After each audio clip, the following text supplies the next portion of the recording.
Hi there, it's Wise here, once again in the middle of nowhere, bringing you some wise words.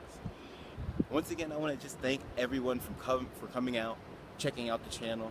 I really hope that the content is helping you, and if it is, I hope that you can share it with your friends, family, and loved ones, anyone that you think it might can help out.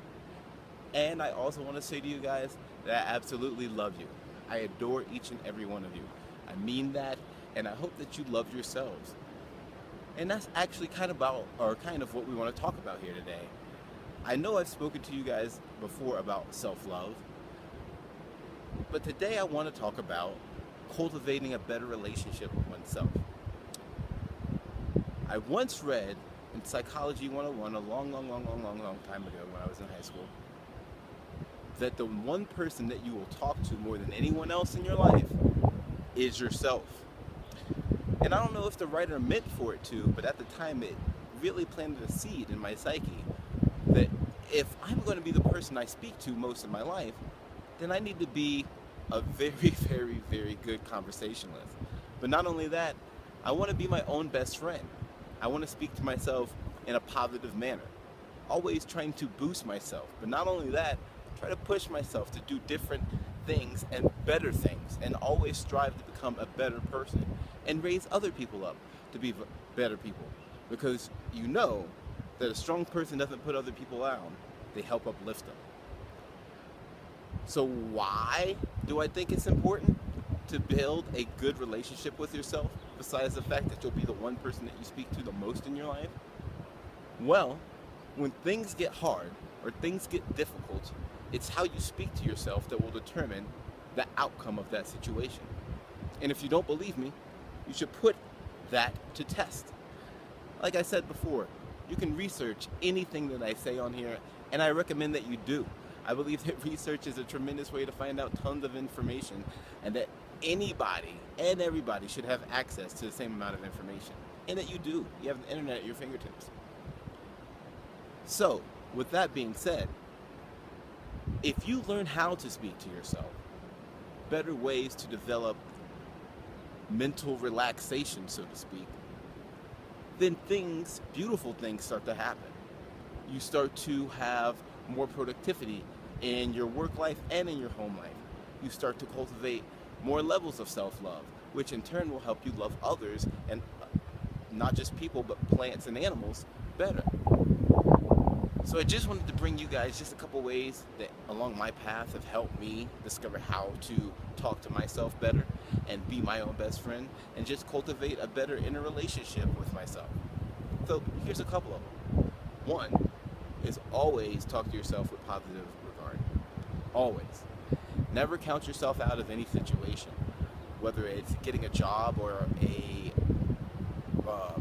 promotion at work, whether it's going after a person that you're interested in, whether it's pursuing a career or hobby that you never thought you had any talent in, but you've always had interest in. Whatever it is, if you pursue that and you keep in your mind that you can do it, and that at the current moment you only currently struggle with it, and that you will get better, things really start to shift. Your mindset changes. And it's not going to happen overnight. And I know a lot of us are looking for things that are instantly gratifying, but this isn't one of them. It takes practice and perseverance, which I know a lot of you don't want to hear.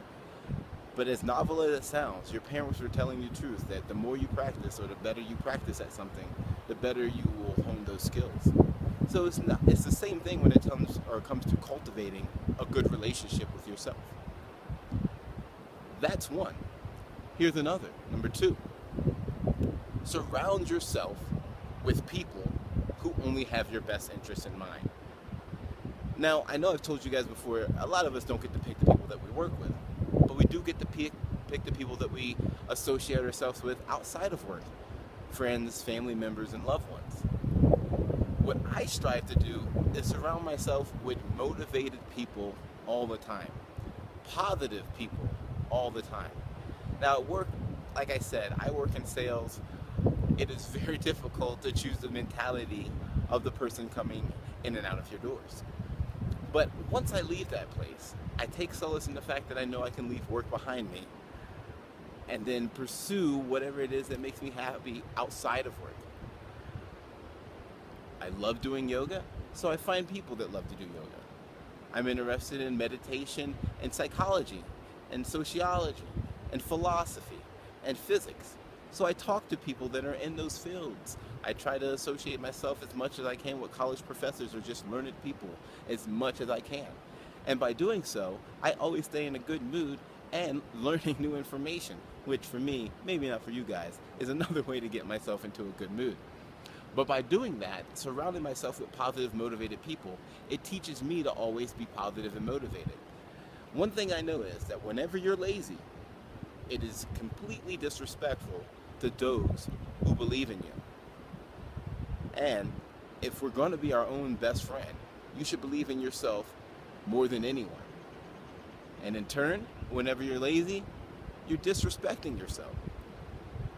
So by surrounding yourself with motivated, positive people, it's going to change the way that you treat yourself. Instead of letting yourself get into a funk or get lackadaisical or complacent with where you are, resting on your laurels, whatever it may be, by surrounding yourself with motivated people that are always pursuing new goals and trying to accomplish new things, it'll change your mindset.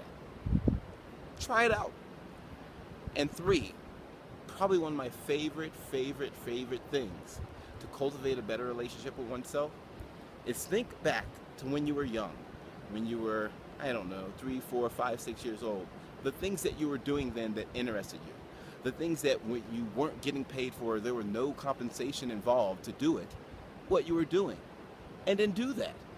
Just think, back in the day you used to, draw a lot or color a lot, or maybe even you used to play the piano or some form of instrument, which means at one point you did have an interest in it, but you gave it up, either because you felt you didn't have the talent for it, or maybe the time, or a combination of both. But as an adult, I find myself more apt to try to plan out my day a little bit more stylized and just be a little bit more productive with my time. So with that being said, I try to think back to when time didn't matter and pick up that as my hobby. One thing that I try to do in my spare time is nunchuck. I used to nunchuck a lot when I was younger, but then I pursued just the hand-to-hand combat forms of martial arts, and I practiced those. But over the past couple of years, I picked the nunchucks back up, and I realized how much I really love using this. Now, I'm not one that's going to go out and try to beat somebody up with the nunchucks, but just the art behind it was something that I guess resonated with me when I was younger and still resonates with me as an adult.